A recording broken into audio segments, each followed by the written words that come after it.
Shalom Pak. Shalom. Halo. Ya, jadi mungkin sebelum kita mulai, kita mau berdoa dulu ya Pak. Ya, kita doa dulu ya. Bapa di surga, dikuduskan namamu, datang kerajaanmu, jadi kehendakmu. Berkat kami semua Tuhan, lawat saya pribadi, dan kuasa Yesus bekerja. Nyatakan kuasa kasih-Mu Tuhan. Haleluya. Amin. Ini ada beberapa pertanyaan dan Stefani mulai dari pertanyaan yang pertama ya Pak. Ini familiar dan mungkin sering dipertanyakan oleh orang-orang. Apakah ada pengaruh kuasa kegelapan di saat kita menonton sesuatu tentang setan? Mungkin kan kita sering nonton film tentang yang iblis-iblis, tentang yang setan-setan. Apakah ada pengaruh kuasa kegelapan jika kita menonton sesuatu tentang roh kegelapan, roh kekuasa kegelapan? Ada. Nah, itu masuk melalui sugesti dulu. Kalau dia itu tiba-tiba dari tahap, kan segala sesuatu itu ada tahapnya. Tahap pertama itu pengenalan dulu. Setelah pengenalan, masuk terlalu dalam. Nah, begitu masuk terlalu dalam, nah itu terpengaruh. Nah, karena masuk ke sugesti.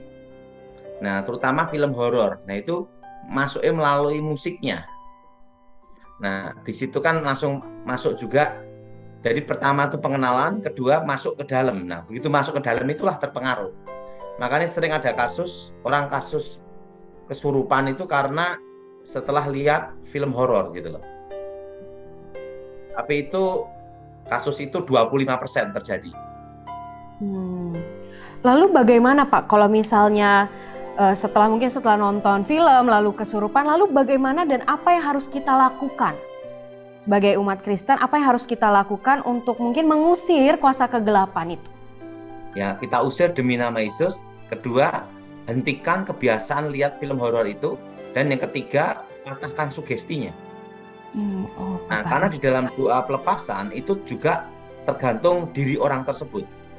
Mau dilepas atau tidak. Oke, lalu kalau misalnya, tadi kan Bapak bilang ada doa pelepasan. Nah, apakah doa pelepasan itu bisa dilakukan secara pribadi ataukah harus oleh pendeta tertentu nih Pak? Sebenarnya itu yang utama adalah pribadi. Karena sekalipun didoakan pendeta, kalau dia tidak mau lepas, tidak bisa juga. Nah, dan dalam doa pribadi itu, dia mengambil keputusan untuk bertobat. Karena pertobatan itu kan pertama adalah anugerah, kedua adalah komitmen. Jadi dalam doa pelepasan itu harus ada doa pematahan kutuk, namanya kutuk masa depan. Nah, kenapa kutuk masa depan? Ritual kuasa gelap seluruh dunia itu selalu hari Jumat, itu hari ke-6. Nah, bukan malam minggu gitu loh. Nah, hari ke-6, nah yang disebut Sabat Yahudi, hari ke-7 itu kan hari Sabtu. Hari ke-6 itu adalah hari Jumat. Hari ke-6 Tuhan menciptakan manusia segambar serupa. Dan Tuhan berfirman, beranak cuculah dan kuasai bumi. Ini berkat masa depan. Nah, lawan dari Tuhan adalah setan. Nah, kalau Tuhan memberkati, setan mengutuk. Maka ikatan kutuk itu selalu berhubungan hari ke-6. Nah, makanya sering kejadian dalam pelayanan pelepasan, nah kadang itu terlewat hal ini. Dia hanya mematahkan kutuk keturunan, tapi tidak mematahkan kutuk masa depan.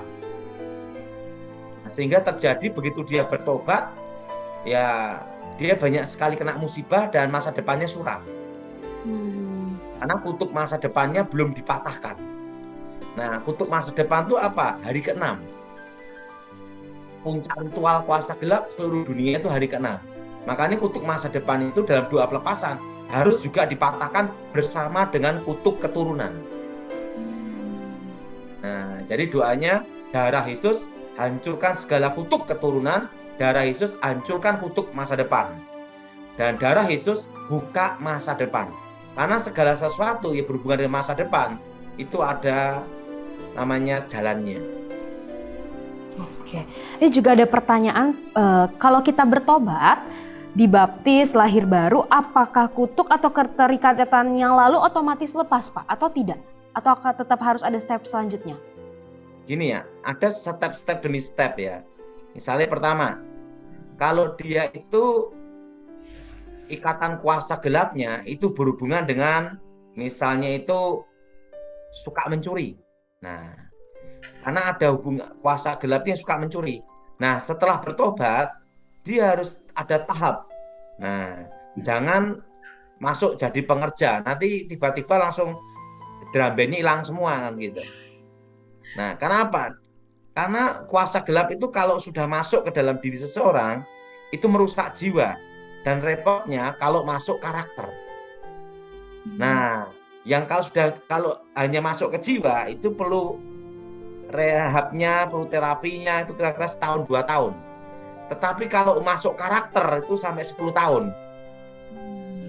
Nah, makanya kalau ada kasus kan begitu bertobat ya jatuh dosanya hampir sama dengan dosa-dosa yang dulu gitu. Iya, betul. Nah, itu sudah masuk karakter. Nah, kalau sudah masuk karakter ini perlu pembinaan itu. Nah, kelemahannya apa? Nah, itu harus tahu.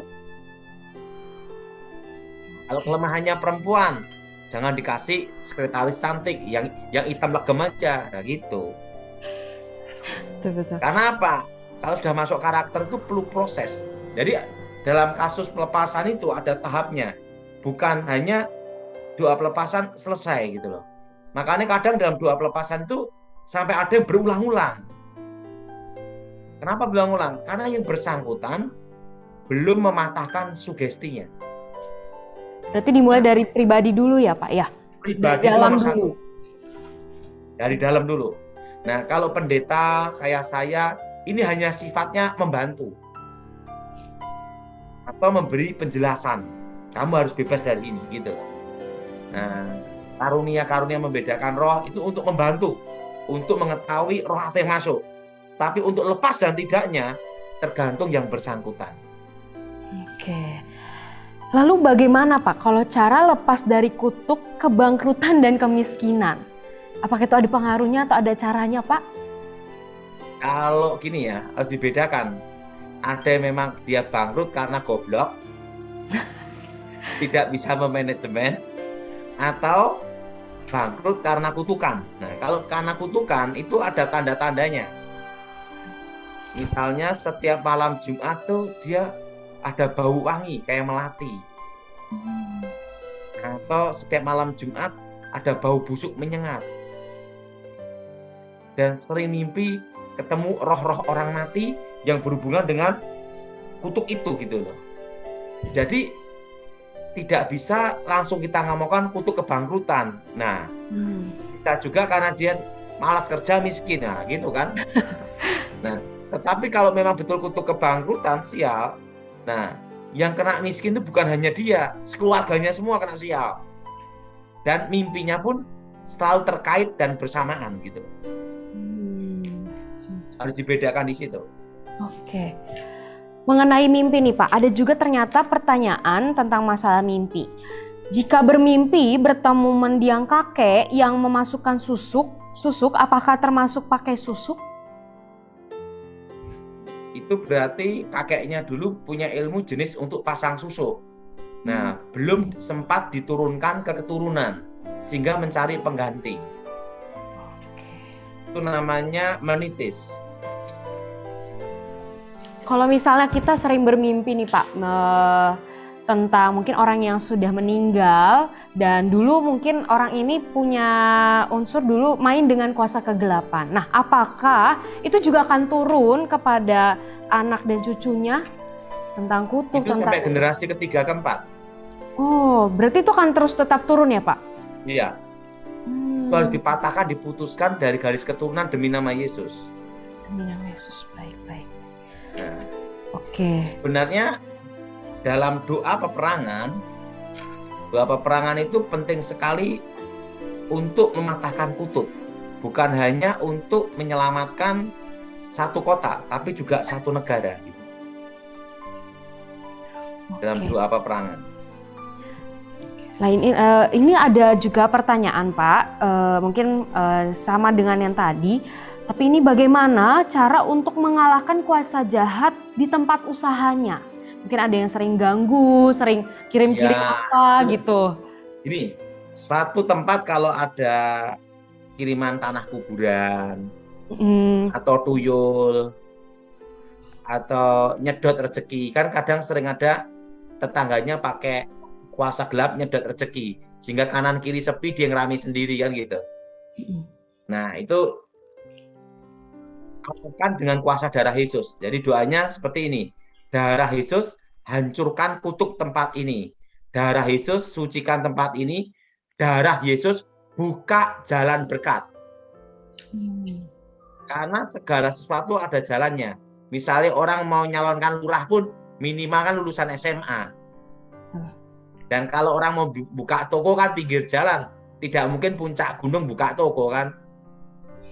Bahwa segala sesuatu ada jalannya, betul? Betul Pak. Jadi yang ditutup itu kalau punya usaha itu ditutup itu namanya masa depannya. Nah itu dipatahkan kutuk mantranya, namanya penutup masa depan. Itu kebanyakan setiap malam Jumat bau busuk menyengat, breng itu lewat. Kalau bau busuknya menyengat, menetap, itu namanya bau God. Harus dibedakan di sini. Nah itu kebanyakan itu malam Jumat itu loh. Ya itu patahkan kutuk mantranya, namanya darah Yesus hancurkan segala kutuk mantra. Darah Yesus buka jalan berkat, buka masa depan. Makanya kuasa darah Yesus itu penting sekali. Oke, ini juga berkaitan nih Pak tentang darah Yesus. Ada pertanyaan, saya sudah doa dengan darah Yesus dan menuangkan anggur sebagai lambang darah Yesus. Tetap roh jahat tersebut masih ada di rumah ayah saya. Saya tahu ketika teman adik saya menginap dan mereka diganggu oleh roh jahat tersebut. Bagaimana ya Pak untuk mengatasi? Tergantung imannya. Dan yang kedua, harusnya tempat itu dikasih minyak urapan. Kan gini ya, minyak urapan itu punya arti, tanda milik Tuhan. Tuhan menyatakan kuasanya, Elohim memberi kuasa, Elohim menyatakan kehendaknya. Tapi minyak urapan juga menjadi tanda itu milik Elohim. Jadi harus ada minyak urapan. Oke. Tapi kalau misal kita nih Pak dalam satu rumah, terkadang kan kita ini nge-freeze atau artinya beku. Kalau kita mau melawan kuasa kegelapan, kadang kita ini suka beku dan tiba-tiba jadi terdiam dan tidak bisa mengalahkan si jahat. Nah ada nggak sih Pak mungkin cara lain atau tips and trick untuk mengalahkan kuasa kegelapan itu dalam rumah kita? Biasakan setiap hari doa, darah Yesus sucikan tubuh jiwa rohku, darah Yesus bentengi. Jadi bentengi dengan kekuatan darah Yesus. Oke. Karena saya bertobat sampai sekarang, saya doanya itu. Oke. Kenapa doanya seperti itu? Ada ceritanya. Saya diajar doa Bapak kami tidak hafal-hafal. Nah, saya minta sama pendeta, doa gimana ini pendeta? Nah, pendeta beritahu doa darah Yesus itu. Dan disitulah saya baru mengerti bahwa kekuatan darah Yesus itu melindungi, membentengi. Mungkin boleh ceritakan nggak Pak? Mungkin selama ini kan Bapak punya kesaksian tentang mengalahkan kuasa kegelapan. Mungkin boleh bantu share Pak dengan pengalaman pribadi Bapak. Satu kali saya waktu itu diminta untuk menjaga presiden ya. Nah waktu itu banyak sekali kiriman kuasa gelap ke presiden. Itu pengiriman kuasa gelapnya itu bukan hanya Indonesia. Itu sampai ada yang dari Thailand, sampai dari China, India. Intinya ekspor import lah. Nah, setiap saya diminta itu, saya selalu berdoa, darah Yesus sucikan tempat ini. Darah Yesus bentengi. Itu saya doa untuk rumahnya presiden.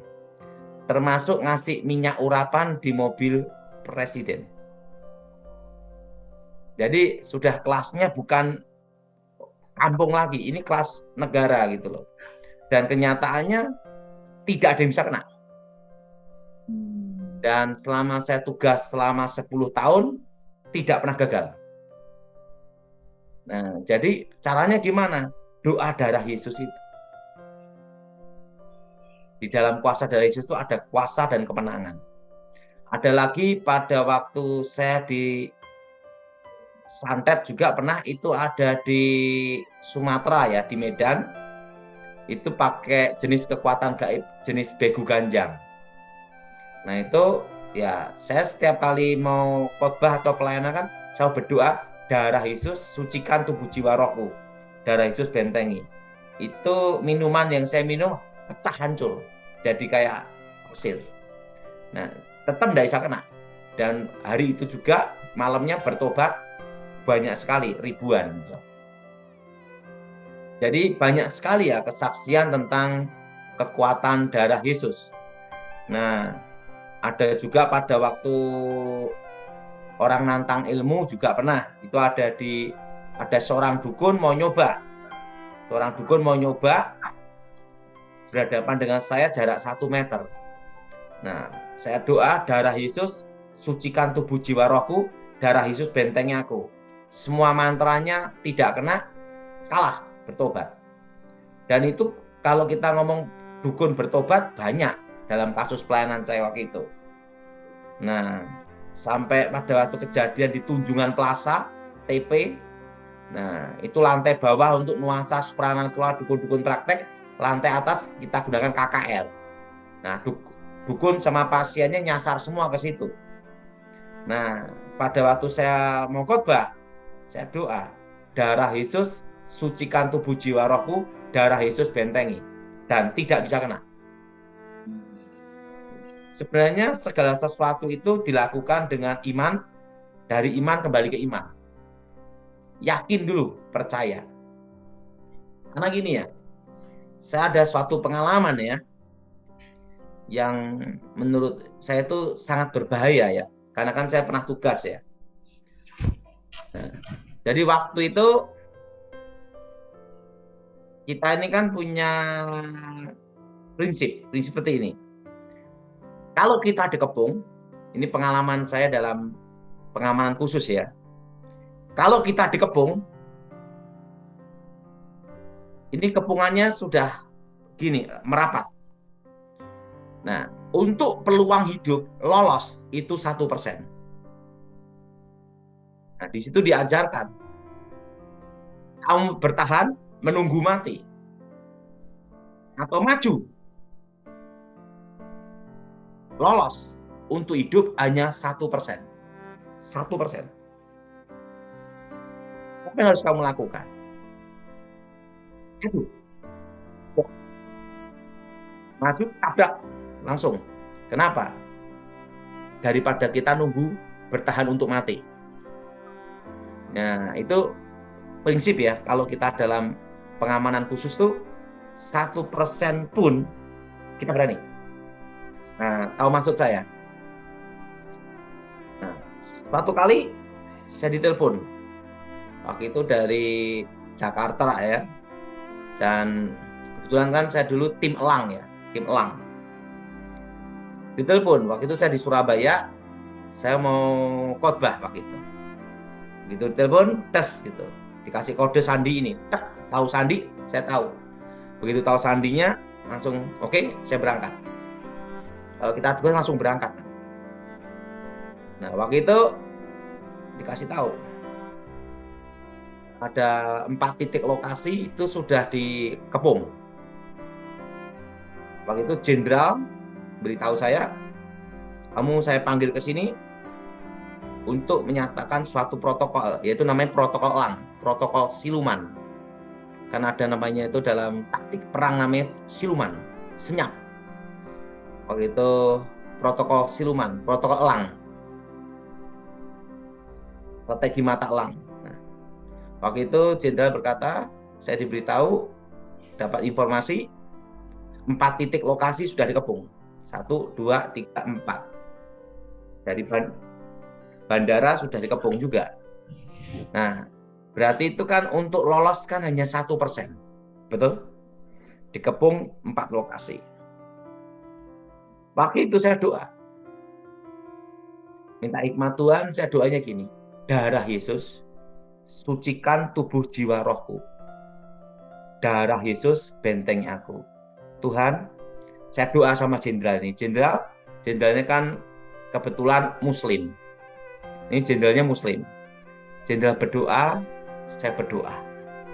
Nah, saya berdoa darah Yesus. Waktu itu rencana berangkat pesawat jam 1. Nah, langsung saya berkata, semua rencana dirubah. Gunakan plan B. Saya doa, langsung Jenderal tanya sama saya, kapan berangkatnya? Tunggu saya dulu. Saya doa, darah Yesus sucikan, darah Yesus bentengi, darah Yesus sucikan, darah Yesus bentengi. Darah Yesus buka masa depan, buka jalan untuk pengamanan ini. Supaya pengamanan ini berhasil. Karena ini menyangkut nyawa. Betul? Nah, waktu saya berdoa, darah Yesus buka jalan. Nah, begitu langsung jam kira-kira 2:30, saya berkata sama Jenderal, Jenderal siap, protokol elang dijalankan. Langsung saya jalan, tancap mobil, langsung ke pesawat Superjet, langsung jalan, plek, sampai lokasi tempat pengepungan, lolos semua. Itu padahal sudah dikepung 4 titik. 2 bandara, Soekarno-Hatta dan Halim.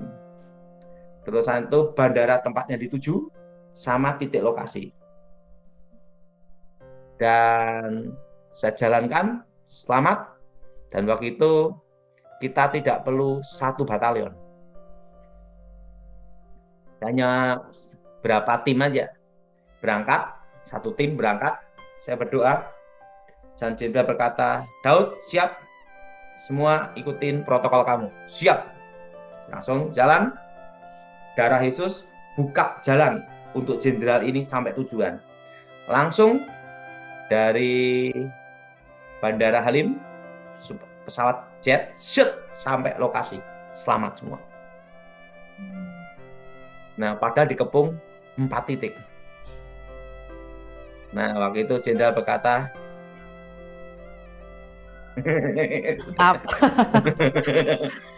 tidak perlu 1 batalion.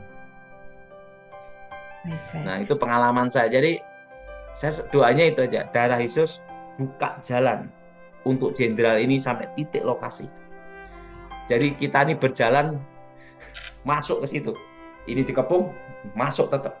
Kan kita punya prinsip, walaupun 1% untuk hidup maju, tabrak gitu. Itu pengalaman saya. Oke, ini kita lanjut ya Pak ya pertanyaannya. Ini ada kesaksian dan juga cerita. Dulu ketika saya kecil saya pergi ke pantai. Lalu tiba-tiba saya melihat ada seseorang perempuan berbaju hijau dengan pernak-pernik dan dia duduk di atas batu. Lalu tiba-tiba saya melihat dia dan dia seperti memanggil saya menggunakan tangannya seakan bilang kesini, kemari, kemari. Tetapi saya tidak mau dan saya lari dan ke mama saya, dan itu kejadiannya sudah lama. Dan saya belajar ternyata itu adalah Nyi Roro Kidul. Dari wajahnya, baju pernak-perniknya sama. Nah pertanyaannya adalah kenapa makhluk itu menemui saya dan kenapa nggak orang lain? Dan kenapa dia mau menemui saya? Apakah ada maksud, ada tujuan atau... Ada kutuk berarti. Dari garis keturunannya kakek neneknya ada yang terlibat Nyi Roro Kidul. Supaya melanjutkan perjanjian itu. Oh, mungkin orang ini nggak tahu kali ya Pak. Mungkin keluarganya pernah berhubungan atau apa. Tapi apakah semua makhluk mungkin anggaplah mungkin bukan Nyi Roro Kidul, mungkin makhluk yang lain. Mungkin sering kadang kita lewat, kita tiba-tiba melihat nih ada sosok-sosok yang lain-lainnya. Itu kenapa ya, dan gimana respon kita Pak? Kalau kita ditemuin sama mungkin sosok-sosok yang lain, makhluk-makhluk halus yang lain juga, gimana respon kita? Pertama, jangan hiraukan. Oke, jangan hiraukan. Kedua, jangan takut. Ketiga, kita usir demi nama Yesus. Makanya orang yang takut setan, ketemu setan. Langsung didatangin ya Pak. Kita nggak boleh takut ya Pak sama setan ya Pak ya. Lalu bagaimana kalau kita keluar dari kuasa gelap? Ini ada pertanyaan, bukankah ada perjanjian dengan setan dan hukumannya maut Pak? Segala perjanjian setan itu bisa dipatahkan dengan darah Yesus. Hukumnya bukan maut Pak, atau hukumnya maut Pak? Maut. Itu kan berhubungan dengan nyawa. Setan itu kalau bikin perjanjian, selalu hukumnya maut semua. Tidak ada hukumnya yang setengah maut.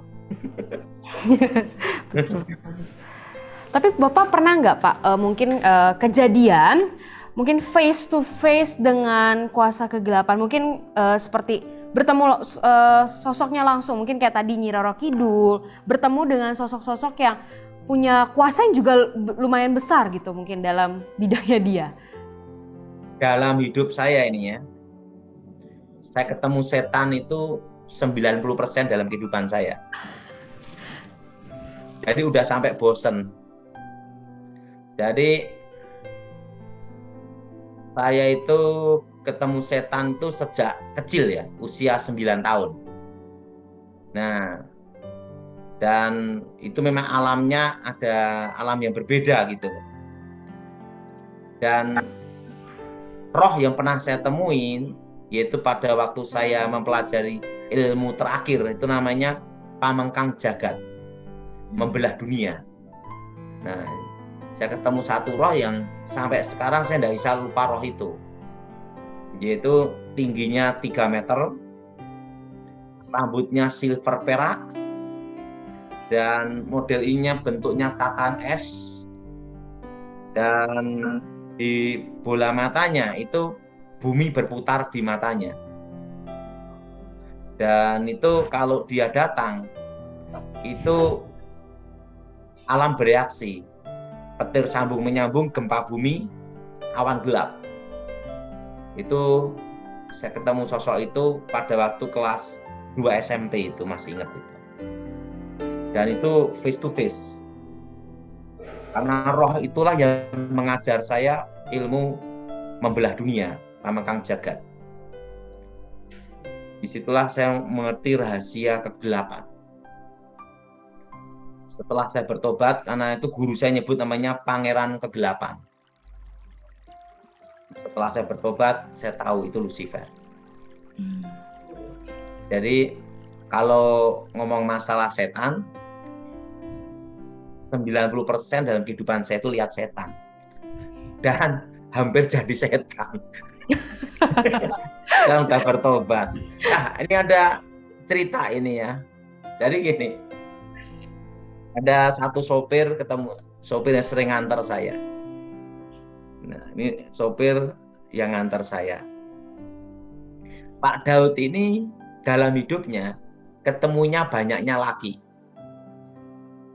Karena waktu 10 tahun saya tugas, itu kan semua laki semua. Laki semua. Nggak ada yang bencong, jadi-jadian nggak ada. Nah, semua laki-laki dan mereka adalah pasukan khusus. Jadi dia ngomong sama saya, Pak Daud itu hanya ketemu perempuan di gereja. Jadi saya itu dalam perjalanan hidup saya itu hampir semuanya ketemunya laki terus. Nah, itu. Ya, dan ketemu setan ya 90% hidup saya ketemunya setan terus gitu. Sampai bosen itu. Oke, lanjut. Oke, lanjut. Mengenai yang tadi tentang kutuk, tentang nenek moyang, ada pertanyaan kalau Pak, kalau ada kutuk dari nenek moyang, cara mengetahui kutuknya bagaimana ya? Mungkin kita nggak kenal mungkin dengan nenek kita yang lalu yang mungkin dua generasi di atas kita. Nah itu bagaimana cara kita mengenali dan tahu ternyata ada kutuk nih dalam hidup kita. Ternyata ini kutuknya dari nenek moyang kita. Sering ada mimpi ketemu arwah-arwah dan komunikasi. Bukan hanya ketemu, tapi komunikasi. Mungkin ada contohnya Pak, seperti apa mungkin?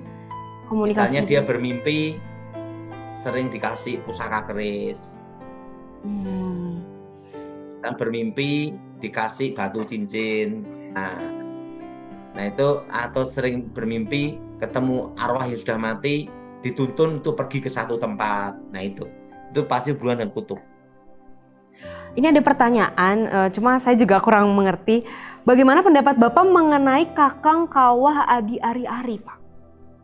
Apa itu, Pak? Itu dipercaya bahwa dalam diri manusia itu ada saudara kembar.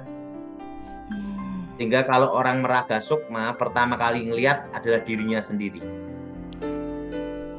Itu namanya tahap belajar ilmu ngerogo sukmo. Saya ngerogo sukmo usia 10 tahun, jadi saya tahu. Apa itu, Pak? Itu sebenarnya bukan saudara kembar kita. Itu roh setan yang menyamar yang ada sejak kita lahir. Setan itu kan ada di mana-mana. Itu roh setan yang menyamar aja. Dan waktu Ngrogol Sukmo kalau kita lihat wujudnya sama dengan diri kita sendiri. Tapi itu apakah kita bisa lawan juga, Pak, tentang si kembar ini? Lawan pasti bisa dong. Kan itu setan. Nah, demi nama Yesus roh-roh jahat keluar kan gitu. Kan kalau di Bahtera kan banyak diajarkan doa peperangan kan. Udah ahli-ahli ya, jago. Iya, ini pertanyaan dari followers kami, Pak. Sedikit kami tanyakan. Lanjut ya, Pak ya. Ini sudah saya acak-acak soalnya tadi. Kalau ada roh dari suatu tempat mengikuti kita, bagaimana kita melepaskannya selain dengan doa? Adakah cara lain? Gini ya,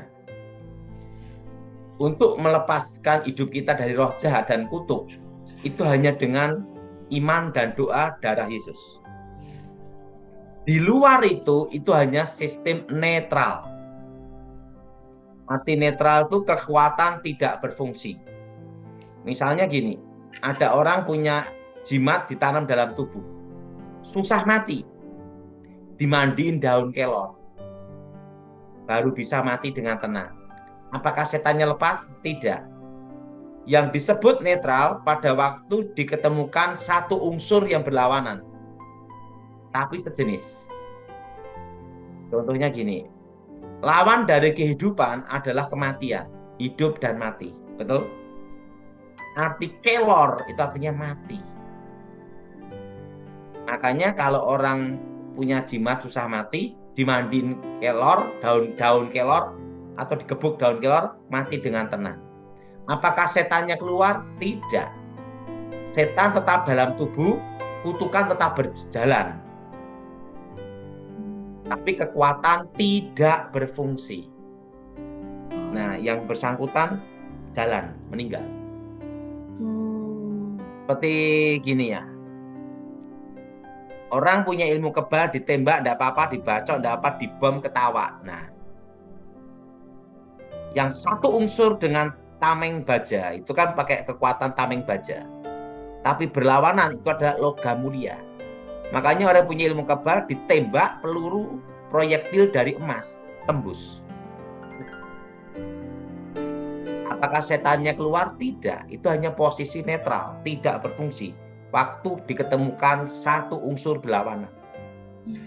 Makanya orang kalau punya jimat, mau buang air besar, jimat ditaruh dulu baru nongkrong. Kenapa? Karena waktu dibawa, langsung kekuatan tidak berfungsi. Ini masuk, ini keluar. Satu unsur berlawanan. Nah, untuk posisi seperti netral ini harus dibedakan dengan lepas dari kutuk, lepas dari roh jahat. Oke? Oke, Pak. Ini juga ada pertanyaan. Beliau selalu diikuti burung hantu sampai keluar pulau malam bersuara di atas tempat di mana dia tinggal. Nah, itu gimana, Pak? Mungkin dia udah terlalu sering diikutin sama burung hantunya ini, tapi mungkin gimana nih caranya dia supaya dia tidak mendengar, mungkin tidak diikutin lagi sama burung hantu ini? Ya, ditangkap burung hantunya. Kalau ini berhubungan bukan mistis, lain. Kalau berhubungan dengan mistis, burung hantunya itu malam tertentu ada di bumbungan rumah. Harus dibedakan di sini. Berarti di situ kemungkinan ada sangkarnya burung hantu. Kalau beda cerita dengan kalau tadi yang burung hantunya di atas, itu gimana, Pak? Perbedaan. Jadi waktu malam tertentu burung hantunya ada di situ. Nah, dan yang kedua nanti ada namanya tanaman-tanaman mati, kering, mendadak. Itu berarti ada kiriman kuasa gelap yang berhubungan dengan santet. Nah, tapi kalau selama tidak ada tanaman-tanaman mati mendadak, berarti burung hantunya nyasar. Mengenai santet Pak, ini mungkin juga cerita pribadi saya. Dulu rumah saya tuh sering dilemparin tanah kuburan. Terus tiba-tiba sering ada darah ayam itu ada di depan rumah. Nah itu sebaiknya kalau tanah kuburan tuh harusnya diapain, dan kalau ada hal-hal mistis gitu, apakah harus dibakar? Apa yang harus kita Ya, lakukan Pak? jadi ada suatu rahasia tentang jimat dan mistis ya. Segala jimat, mistis apapun, kalau kena api, itu kekuatannya dimentahkan kembali ke awal. Oh, berarti harus dibakar ya Pak? Iya, makanya semua kekuatan mistik, kayak mantra yang ditulis atau pusaka, begitu masuk ke dalam api, itu namanya dimentahkan kembali ke awal. Dimentahkan kembali ke awal. Artinya kekuatannya jadi mentah, tidak berfungsi. Nah, kalau yang kasusnya itu berarti kasusnya itu untuk bikin bangkrut atau nutup masa depan supaya tidak bisa menikah. Jadi perawan tua, perjaka tua, expired kadaluarso. Berarti setiap kali mungkin ada serangan atau ada bentuk-bentuk seperti itu berarti harus dibakar ya Pak ya? Ya, intinya harus kena api.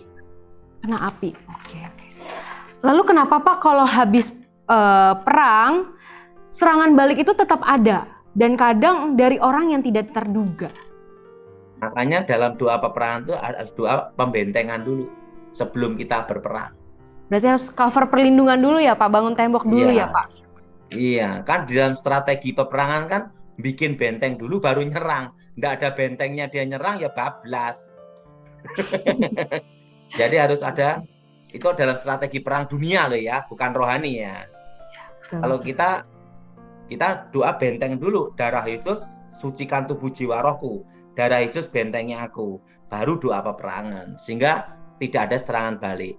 Puji Tuhan nih, selama saya bertobat dari tahun 93 sampai sekarang tidak pernah ada serangan balik. Karena doanya itu darah Yesus itu.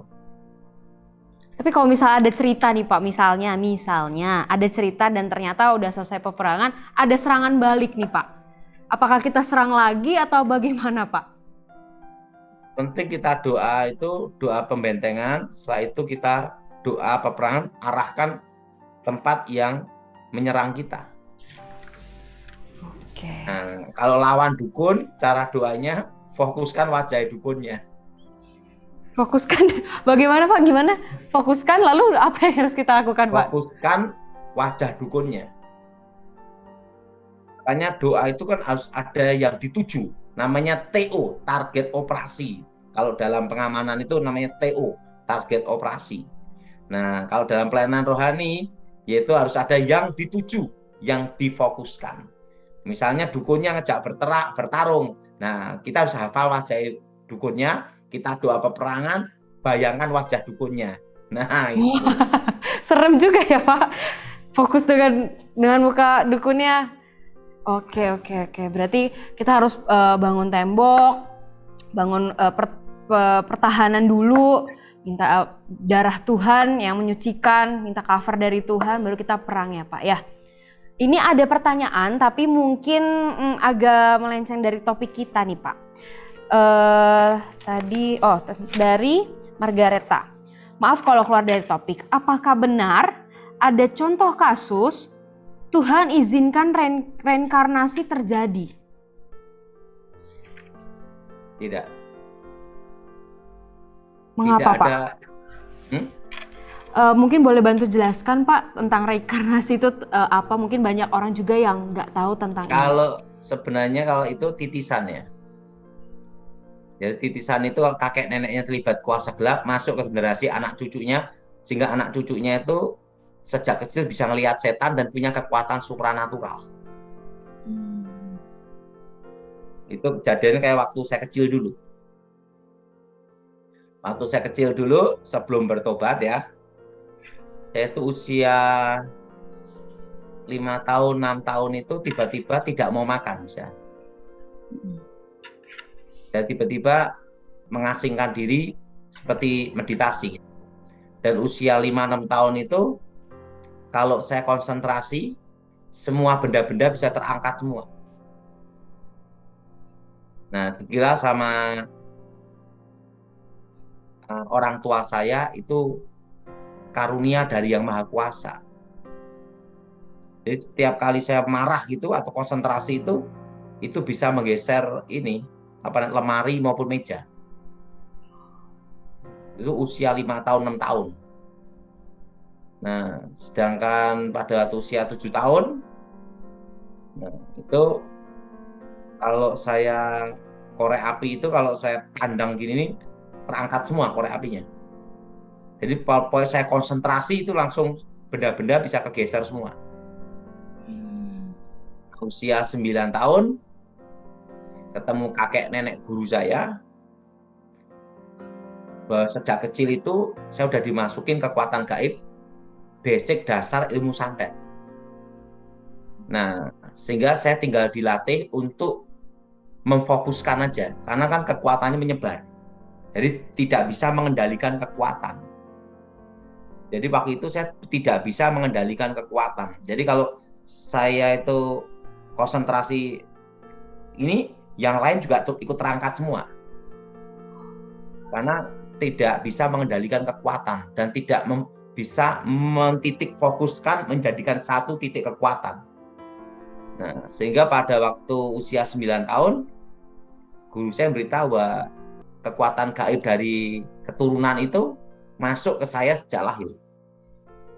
Nah, begitu usia 9 tahun, nah di situ saya dilatih untuk mentitik fokuskan kekuatan yang menyebar untuk satu fokus titik. Nah, sehingga pada fokus titik itu pakai jarum, begitu atau paku. Begitu saya konsentrasi, disuruh guru saya untuk ini difokuskan untuk diarahkan ke bambu. Nah, itu berapa bambu langsung tembus semua. Nah, di situ guru saya memberitahu, itulah santet. Nah, disebut pembunuh tanpa jejak itu. Jadi begitu saya konsentrasi, benda apapun terangkat gini. Nah, waktu dulu masih menyebar. Begitu usia 9 tahun jadi titik fokus. Tahu maksud saya? Jadi kekuatan tidak menyebar tapi satu titik aja. Nah, waktu itu guru saya ingin tahu yang masuk dalam diri saya siapa. Nah, dia baca mantra, itu belum bertobat ya dulu ya. Kesurupan, lihat sosok roh. Waktu itu guru saya memberitahu itu ini tinggi besar, trikula, ini nih. Terusan ada ular di sini. Nah, itu sang guru saya kaget, langsung lihat sang penghancur. Nah, sang kematian, sang penghancur. Ada ular di sini, terusan trisula. Setelah itu ada senjata, berbagai macam senjata. Langsung lihat itu dia ngomong ini dewa penghancur. Langsung dilatih guru saya. Nah, karena guru saya ngomong ini adalah kekuatannya masuk sejak lahir. Nah, setelah saya bertobat itu hilang semua. Hilang dan saya tahu itu kuasa gelap itu. Kalau mengenai santet Pak, mungkin ada beberapa orang yang masih menggunakan santet sampai hari ini. Tapi bagaimana cara melepaskan santet? Mungkin apakah ada hal lain kecuali bertobat ataukah ada ritual lain untuk melepaskan santet itu Pak? Satu, bertobat. Kalau yang kedua tadi kan saya beritahu netral. Jadi santet itu juga ada kelemahan. Kalau orangnya suka ketawa, nggak bisa kena. Pokoknya orang itu hatinya gembira, tidak ada akar pahit, tidak ada kecewa, tidak ada dendam, nggak bisa kena. Nah, makanya Alkitab berkata hati yang gembira adalah obat. Dan orang yang suka menolong, suka memberi, tidak bisa kena juga. Makanya yang kena itu rata-rata orang pelit semua. Oke, berarti itu juga salah satu kunci ya Pak buat kita supaya nggak kena santet. Itu kan firman Tuhan ada. Oke, sudah Pak. itu aja. Mungkin ini sudah Doa semua. ya. Ya, baik Pak. Mungkin doa tutup juga, bukan doa juga untuk semua mungkin yang menonton nanti supaya mungkin lepas dari kuasa kegelapan dan lain sebagainya, Pak. Aku mohon kekuatan Elohim bekerja, kuasa Elohim bekerja. Bebaskan dari yang jahat, bebas dari kutuk, bebas dari kegelapan. Darah Yesus bebaskan, darah Yesus sucikan. Roh setan, roh jahat, roh gelap, keluar. Kuasa Yesus bekerja, lawat ke pribadi Tuhan. Berkati firman-Mu, berkati kami semua. Dan yang terikat kuasa gelap hari ini bebas dan lepas demi nama Yesus. Dan zaman dengan program ini dan lapas secara khusus dan pribadi. Dan nama Yesus Elohim dimuliakan. Haleluya. Amin. Amin. Oke, Tuhan berkati. Tuhan berkati, terima kasih Pak. Tuhan berkati.